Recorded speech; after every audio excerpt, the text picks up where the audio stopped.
अस्सलाम वालेकुम। दुआ के कबूल होने की चंद घड़ियाँ।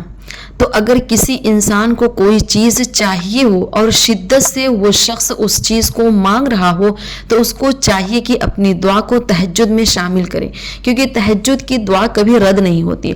और अगर किसी शख्स को किसी चीज़ की बहुत ज़्यादा चाहत है, चाहत रखने की बहुत सारी चीज़ें हैं, कभी किसी को एग्ज़ाम में पास होना होता है, इसके लिए शिद्दत से दुआ मांग रहा होता है, कभी किसी को औलाद चाहिए होता है, उसके लिए रो रो कर दुआ कर रहा होता है, कभी किसी को अपनी मोहब्बत की चाहत होती है, या फिर इस तरह से इंसान की बहुत सारी ख्वाहिशें होती हैं जो वो अपने रब के सामने रखता है।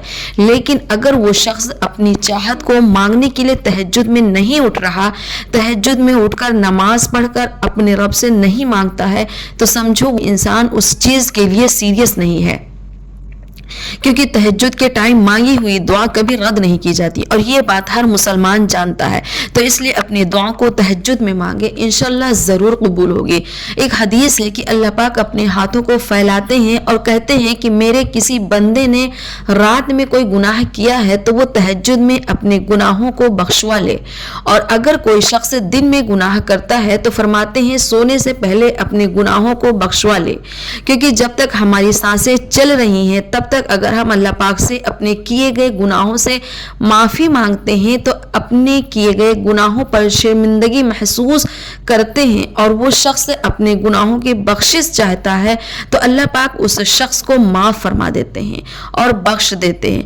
लेकिन अगर हम मौत के इतने करीब आ गए हैं कि जान गले में अटकी हुई है, मौत के फरिश्ते नज़र आ रहे हैं, गरगरा लगा हुआ है, तब हम माफ़ी मांगते हैं तो उस वक्त हमारी माफ़ी कबूल नहीं होती। इसलिए जितनी जल्दी हो सके हम अपने किए गए गुनाहों से तौबा कर लें, अल्लाह पाक ज़रूर बख्श देगा।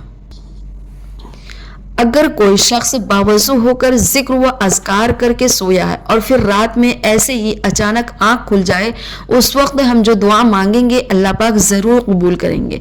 लेकिन हम लोग क्या करते हैं कि आँख खुली, मोबाइल उठाया, टाइम देखा, करवट बदली, सो गए।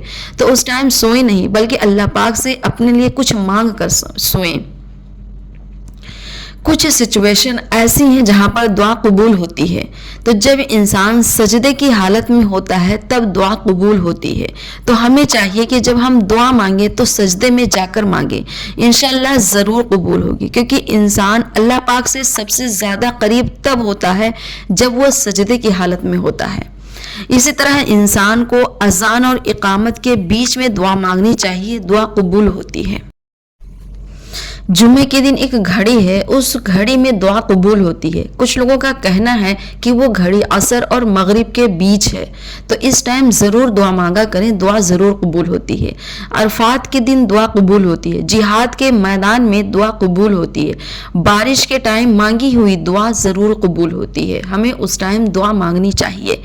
इंसान को इंसान के पीछे दुआ मांगनी चाहिए। जैसे हम अपनी दुआ में कहते हैं कि अल्लाह पाक मेरे भाई को कामयाबी अता फरमा, मेरी बहन को कामयाबी अता फरमा, या मेरे अजीज को कामयाब बना। तो जब हम किसी और के लिए दुआ मांग रहे होते हैं उस वक्त फरिश्ते हमारे लिए दुआ कर रहे होते हैं कि अल्लाह पाक इस इंसान की भी जायज़ तमन्नाओं को कबूल फरमा। तो हमें ऐसे भी दुआ मांगनी चाहिए।